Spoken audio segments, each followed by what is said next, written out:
Si usted tiene la versión de Reina Valera, encontrará que el encabezado de este salmo se compone, este cántico, esta alabanza, de dos elementos. Uno de ellos es un grito de angustia, pero a la vez también se convierte de un grito de angustia a un cántico de alabanza.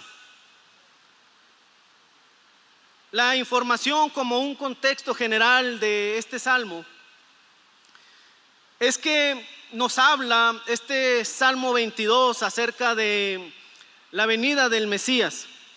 Es un salmo profético escrito 1000 años antes de que apareciera Jesús sobre la tierra.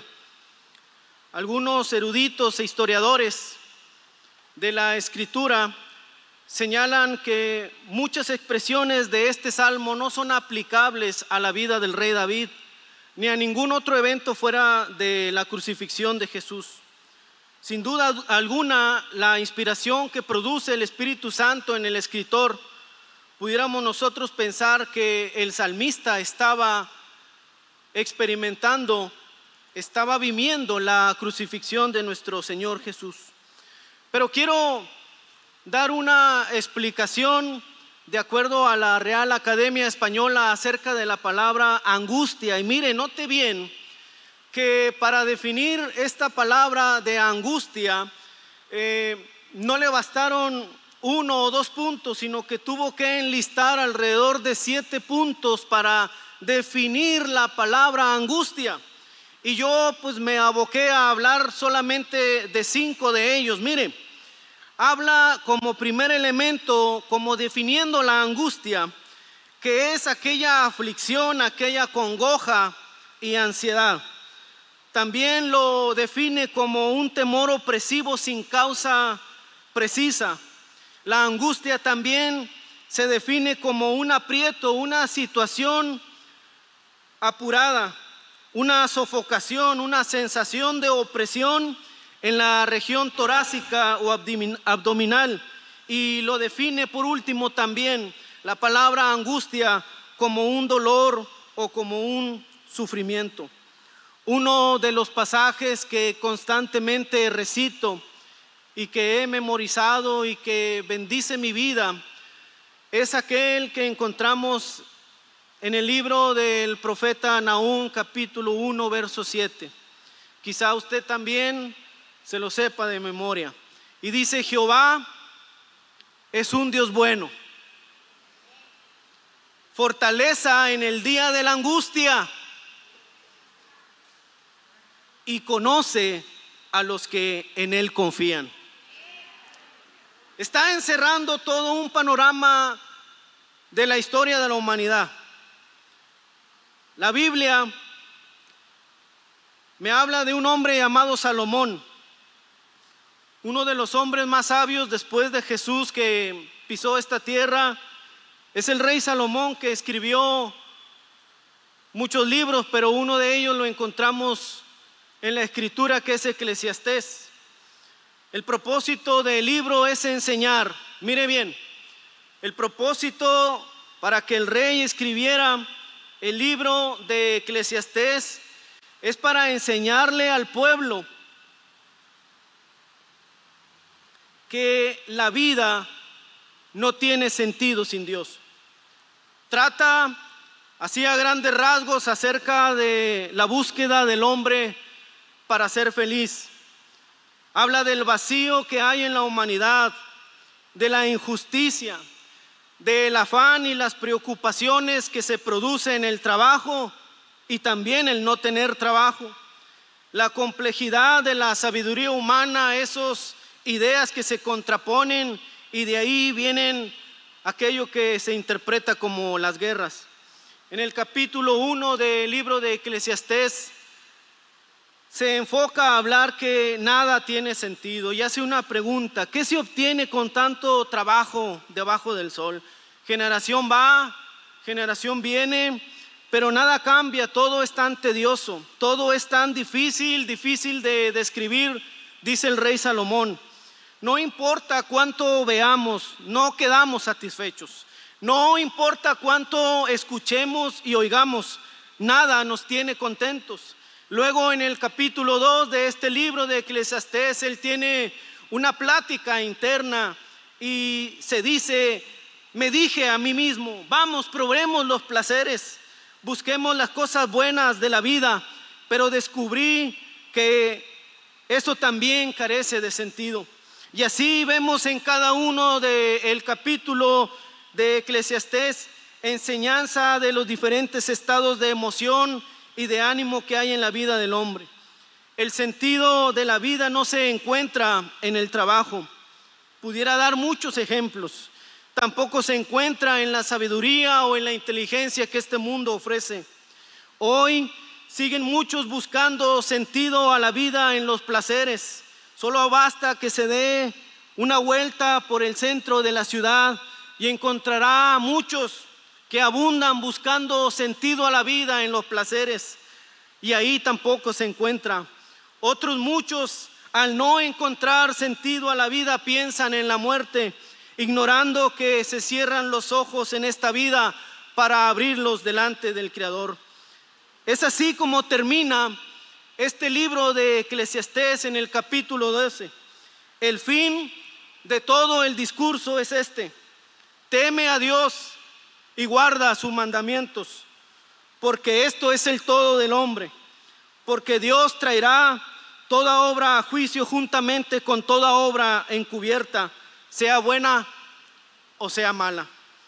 Hoy Dios nos ha permitido llegar hasta aquí, a este lugar, el lugar de su presencia, para escuchar la voz de Dios. Y mire que encontramos una grande bendición estar en la casa de Dios, ¿no es cierto, hermano? Es algo tan hermoso que el mismo salmista escribe ahí en el Salmo 133: qué maravilloso y agradable es que los hermanos convivan en armonía. Es ahí donde el Señor ha pronunciado su bendición, incluso su vida eterna. Hoy Dios sigue hablando a su pueblo y por eso damos gracias a Dios, porque nos sigue hablando y nos hace saber que no importa cuán difícil momento puedas estar pasando, cuánto tiempo has buscado encontrarle sentido a la vida. Hoy la voz de Dios ha venido para decirle a usted y a mí que no estamos solos, que Él nos conoce mejor que nadie, que nos ama así como somos. Dice la Escritura, cuando Dios inspiró al profeta Jeremías: yo sé los planes que tengo para ustedes, dice el Señor. Son planes de lo bueno y no planes de lo malo, para darles un futuro y para darles una esperanza.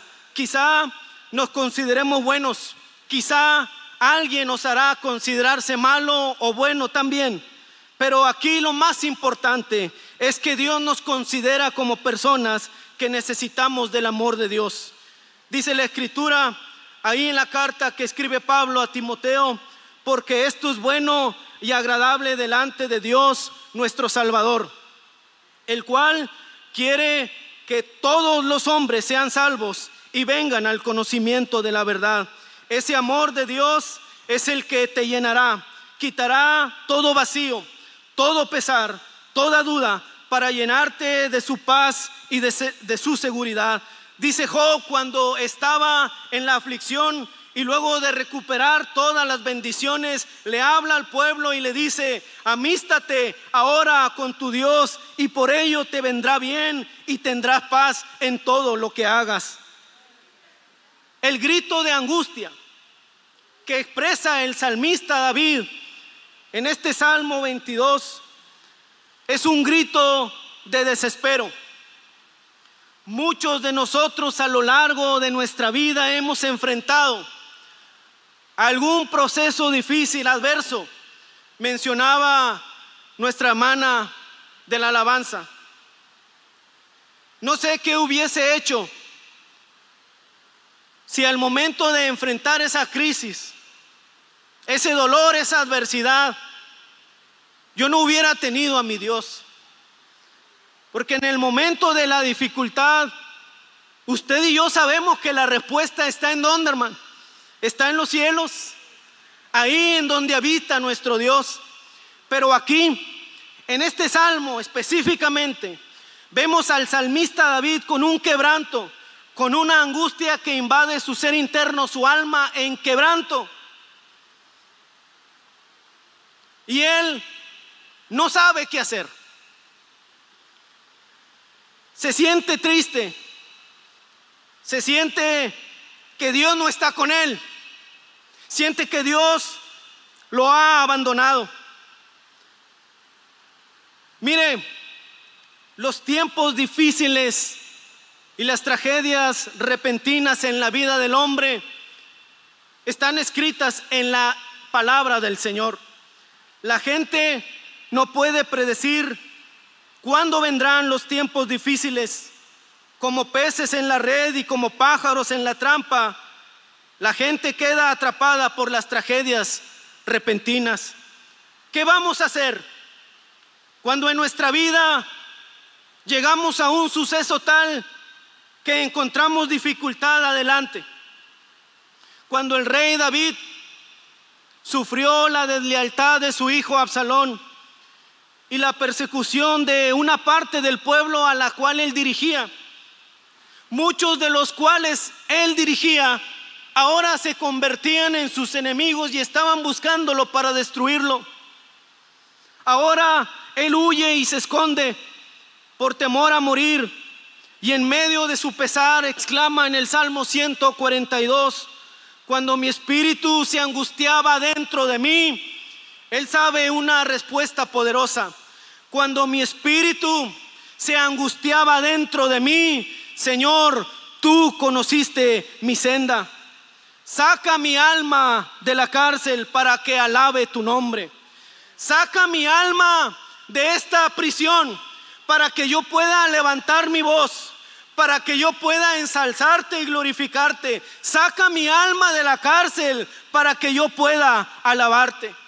En muchas ocasiones la vida te colocará en una posición en la que te sentirás preso, encerrado y sin salida, como se encontraba el rey David.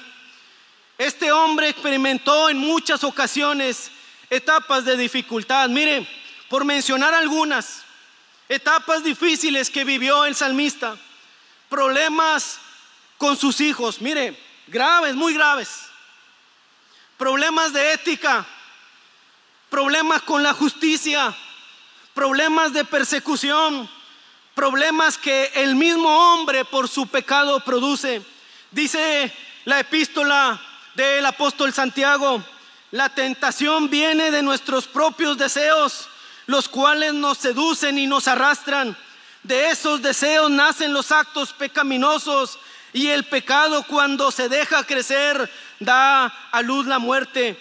Sentirse muerto espiritualmente es lo más trágico que alguien que ha conocido a Dios experimenta.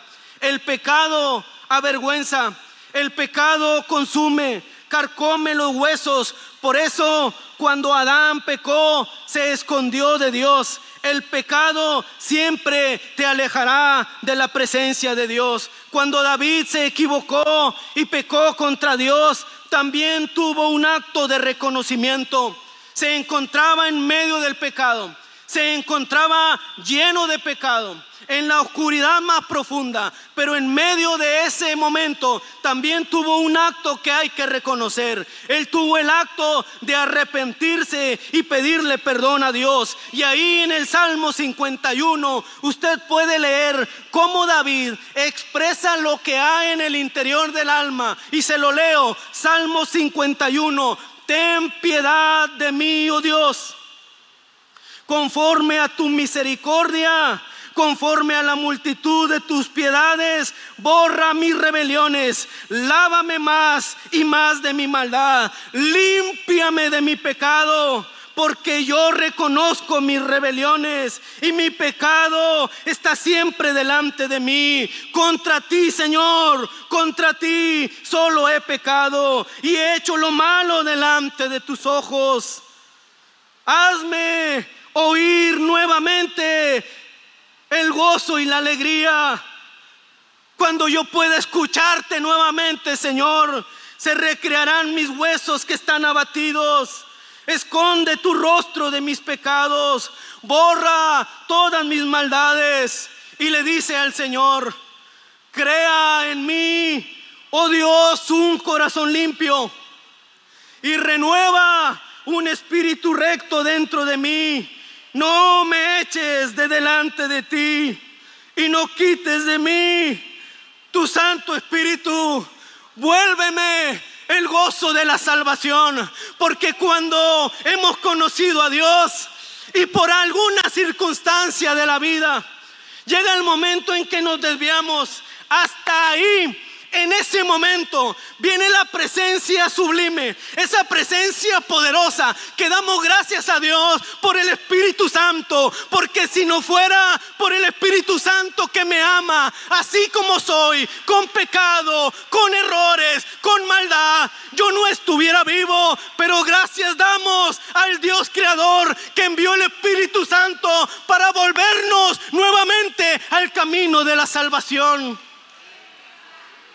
Haber conocido a Dios es lo mejor que puede pasarle al hombre, porque aun y cuando queremos alejarnos y vivir en desenfreno, hasta allá, en el lugar más oscuro y sucio, la presencia de Dios nos buscará. ¿A dónde huiré de tu espíritu? ¿A dónde me esconderé de tu presencia? Si voy a la cumbre más alta, si busco las profundidades de la tierra, aún allí está tu presencia. Aunque me esconda de ti, tu presencia me persigue. Aunque me aleje de ti, la gloria del Señor estará buscándote para que vuelvas al camino poderoso del Señor. Cuando pecamos y hacemos lo malo, ¿a quién hay que pedirle perdón? ¿Delante de quién tenemos que humillarnos? ¿Delante de quién? ¿A quién hemos ofendido? Dice la Escritura, cuando el apóstol Juan escribe la carta, dice: hijitos míos, estas cosas les escribo para que no pequéis.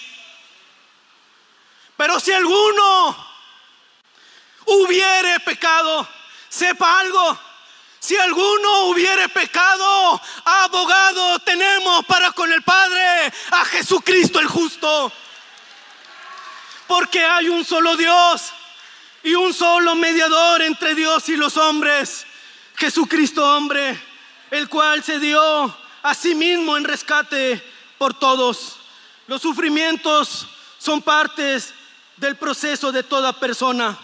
Jesús dijo: en el mundo tendrás aflicción.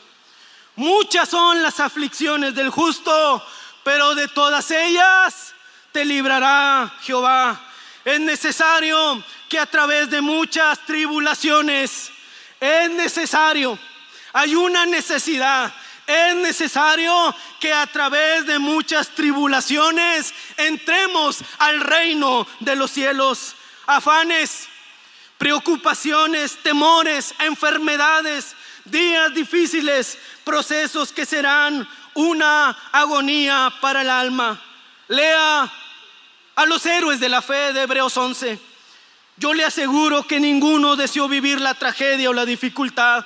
Nadie de los que estamos aquí desea vivir momentos adversos, pero cada uno de ellos experimentó dolor y sufrimiento. Hombres y mujeres que en medio de todo se mantuvo la fe firme en Dios. Pero sabemos que esta leve tribulación momentánea produce en nosotros un cada vez más y excelente eterno peso de gloria. Podemos recordar a un Job que fue abandonado, que sufrió enfermedades, a un Miqueas del cual se burlaban los enemigos, a un Daniel que sufrió injusticias y peligros de muerte, a un José que fue vendido como esclavo por su familia. Todos, cada uno de ellos experimentaron momentos difíciles, pero al final Dios les entregó la bendición. La historia de fe del rey que escribió este salmo nos recuerda que él en su vida había visto. Es como usted y yo, muchas veces a lo largo de nuestra vida cristiana hemos podido ver cómo la mano de Dios nos ayuda, ¿no es cierto?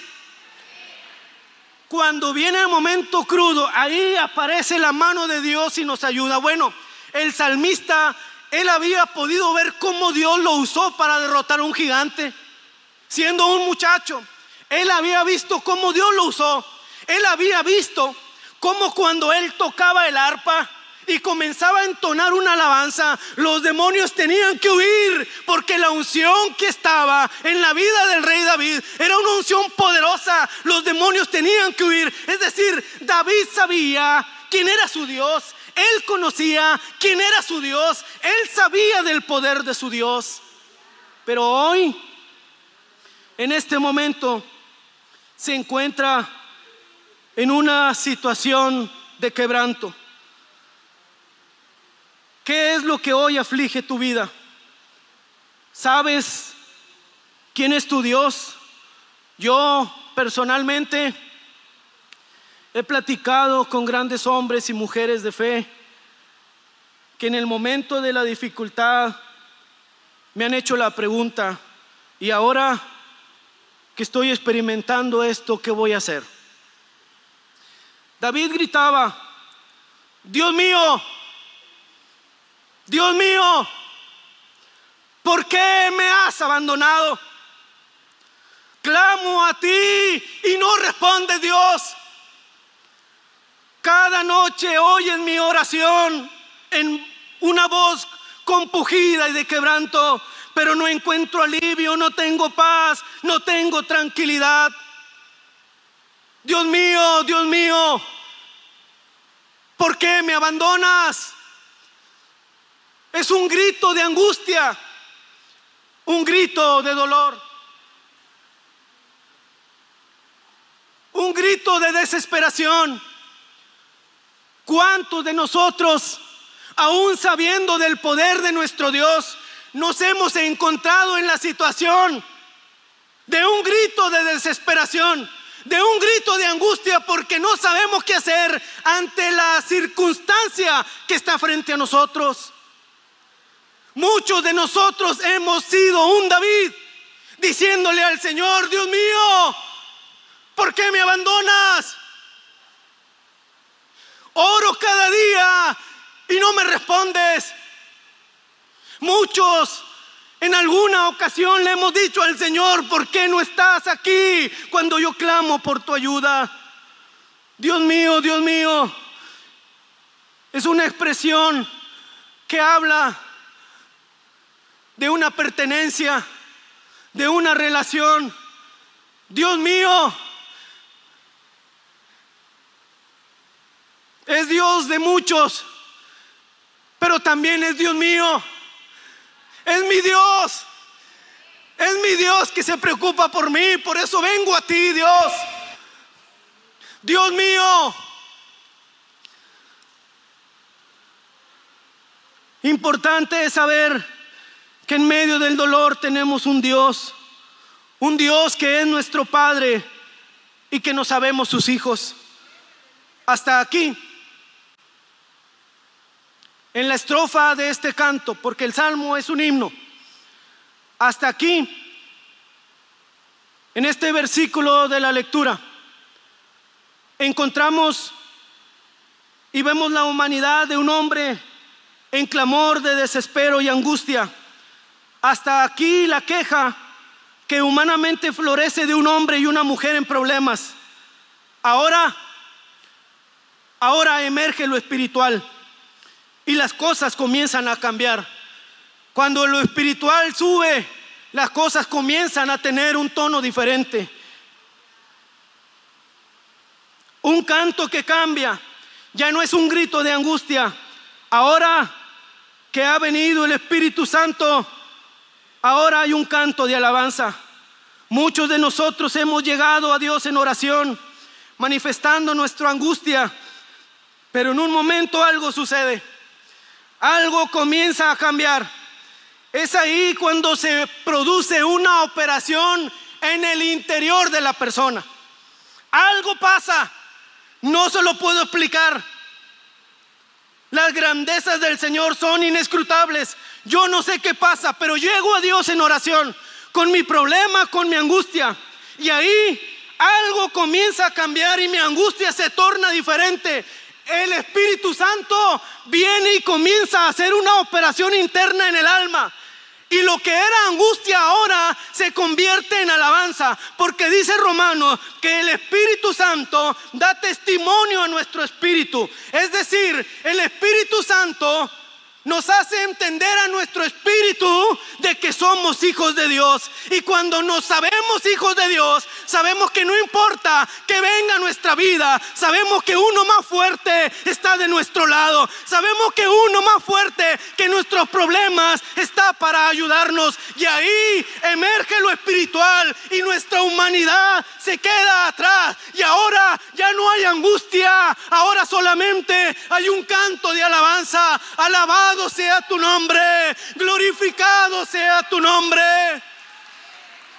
La oración modelo que Jesús enseñaba a los discípulos comienza precisamente: alabado y glorificado sea tu nombre. Porque cuando glorificamos al Señor, cosas poderosas suceden. Él habita en medio de las alabanzas de su pueblo.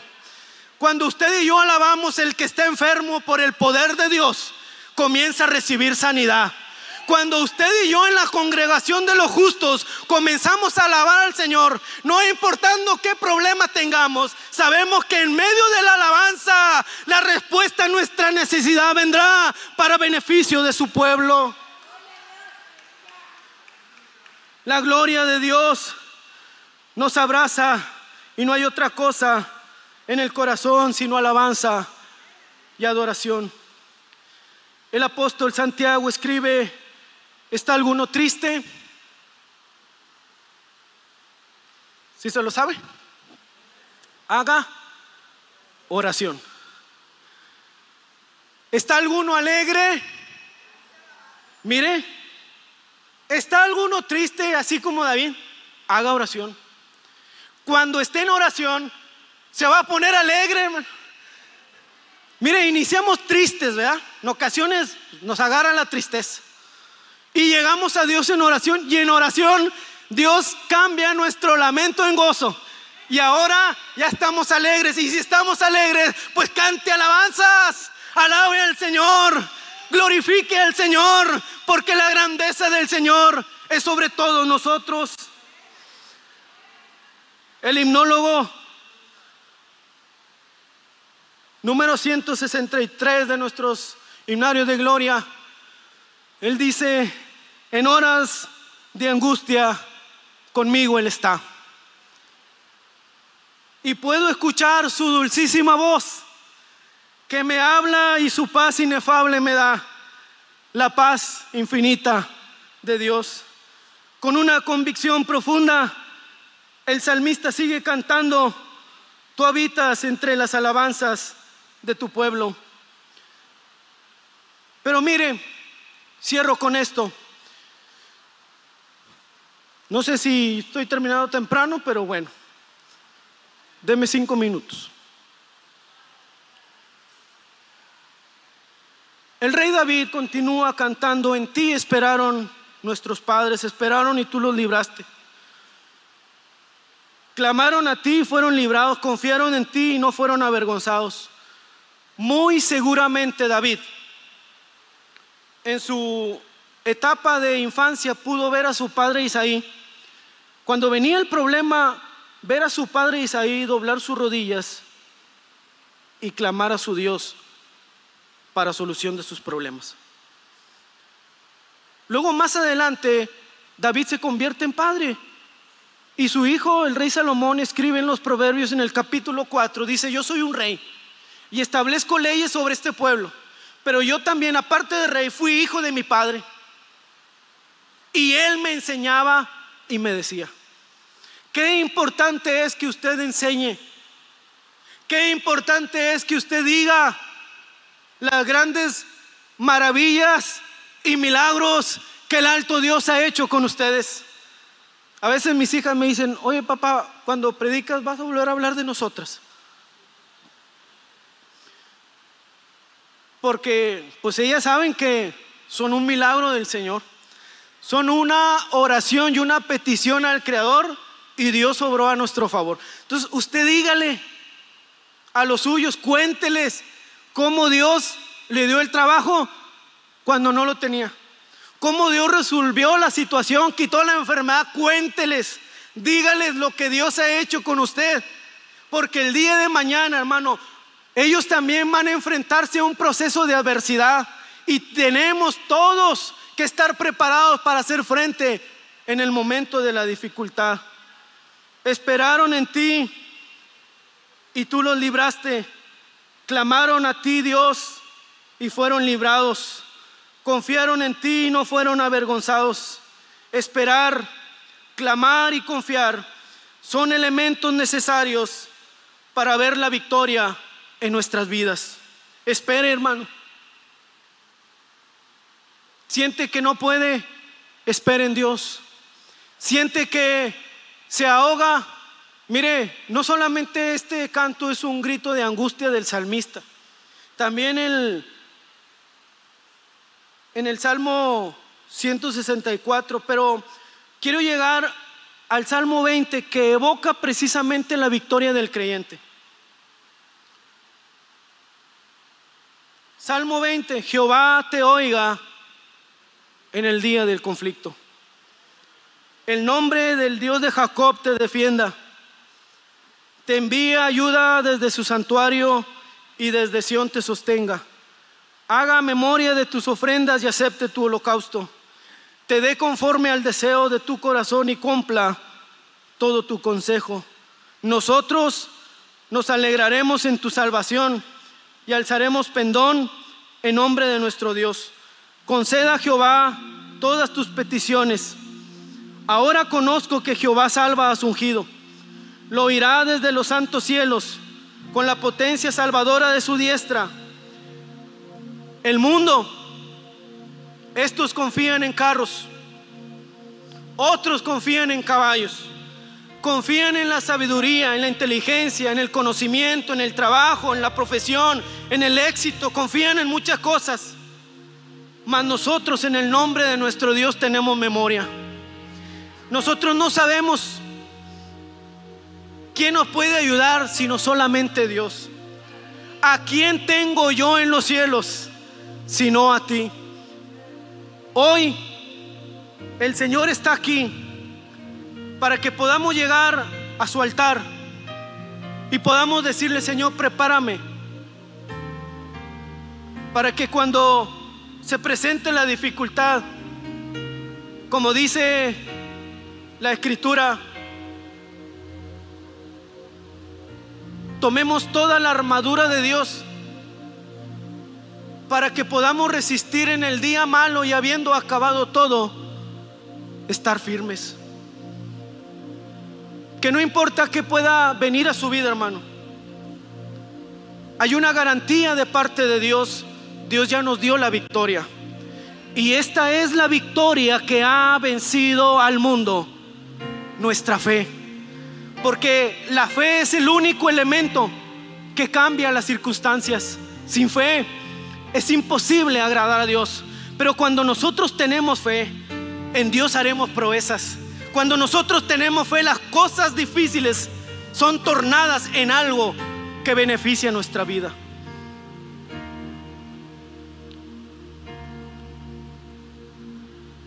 Acompáñame y vengamos a humillarnos delante de Dios en este altar y descansemos en Él. Y si hay alguna angustia, habrá gente que estará orando por ti. Si hay algo que te aflige, si hay algo que te desespera, ven a este altar. Corre a los brazos de Dios, ese Dios que te conoce, y recibe la bendición que Él tiene preparada para tu vida.